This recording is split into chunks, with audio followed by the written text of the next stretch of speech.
एखाद्या परिवारामध्ये जर वाद विवाद असतील तर ते शमतात आणि म्हणून संवादाग्ने, संवाद रूपी हा अग्नी आहे.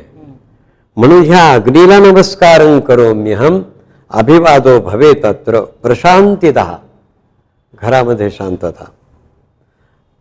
आता सध्या अनेक प्रकारच्या विविध संस्था आहेत, छोट्या असतील मोठ्या असतील, तर त्यामधला जो घटक आहे किंवा त्या सगळ्या घटकांच्या मध्ये संवाद असला, संवादाग्ने प्रसीदमे असं म्हटलेलं आहे.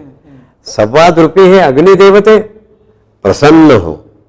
आणि या प्रसन्नतेमुळे कुटुंब, सामाजिक संस्था, कौटुंबिक संस्था, धार्मिक संस्था आणि सर्व प्रकारच्या क्षेत्रामधल्या संवाद या त्या प्रमुखांनी एकात घेतला तर कुठेही वाद आणि विवाद, वितंडवाद होणार नाही. त्या कुटुंबाचं कार्य हे उंचीवर जाईल, त्या संस्थेचं कार्य उंचीवरती जाईल. याच्याकरता संवादरूपी अग्नीला नमस्कार करा असं हे शास्त्र सांगतं.